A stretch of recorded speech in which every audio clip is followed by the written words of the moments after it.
Fantastic times are ahead for us. Finally, Dodge is waking up to the problem that is climate change. They've just announced that they're going to stop producing these gas guzzling, environmental damaging Charger and Challenger models that we've seen just smoking up the highways. I cannot wait. But they're going to keep the trucks and the SUVs. But this is the start. This is phase one. What they're saying is they're becoming an electric company. Like they're about to say, Tesla, hold my beer. They're about to take over right now as the electric company. I can't wait to see it. Now, this is a bad idea because now when the roof of a Dodge vehicle starts to leak, now you're going to get electrocuted. Before it used to just be an inconvenience. You're like, I saved a few bucks on this particular brand, but now it's just a rolling death trap. But you see, that's the beauty of it. They're now finally, after years, they're finally trying to solve their problems. The gas guzzling was a problem, and they're fixing that now. So next will be the leaking sunroof and everything, the windows, the elect. Oh wow. Yeah, they used to have a lot of electrical problems, but now they're moving towards a situation in which they can fix it. I have to be positive about this. This is amazing. I've never wanted a Dodge until now. So this is great for their business. I'm already considering a Dodge. This makes no sense. Everybody's doing everything backwards.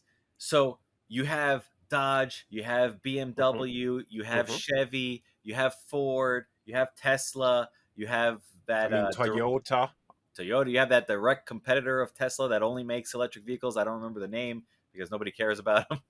But you have all of these companies pumping out electric vehicles. Now you have the same companies phasing out gasoline equivalents of these Yes, vehicles. But absolutely. while everybody was rolling out these new factory lines and manufacturing processes and models of vehicles, did anybody stop and look around and be like, oh well, all of these things that we're making now that plug into the wall, that wall is connected to a very specific uh, utility network that is not up to the job of powering millions of vehicles on a daily basis. Listen, I get what you're trying to say. You're just trying to be the person that is there, the negative Nancy. I don't know which other way to put it. You're being a negative Nancy right now. We're solving the problem of global warming one step at a time. And in doing so, of course we're going to have some other situations pop up. But if that's the case where we have so many electric cars, we don't have enough electricity to charge it, that's a good start though. At least we're not destroying the environment. So you may end up with some load shedding, and your electricity, the power in your house may go out for an hour every day. You won't die. You won't die. It's not that big a deal. It's This is a good move forward. it's more than that. Some people do die when they don't have power, even for an hour, right? If it's really cold or really hot, and you're not super healthy or you're elderly, people die all the time in heat waves and blizzards. But aside from that, the electrical grid is not designed to handle this type of constant heavy load that is just popping out, out of the blue. We don't have it all settled as it is already. They're already asking people in certain parts of the country to not plug in their electric vehicles during heavy use times. And then on top of everything else, the environment is getting crushed by these electric vehicles because they use toxic elements that are found in certain places around the world that they have to strip mine for it and use harsh chemicals to refine them. So lithium doesn't just grow on trees. Those are huge mines with pools of harsh chemicals in there that are killing all sorts of birds and everything. Not to mention all the amount of extra copper and steel and everything else that you need to make these things work.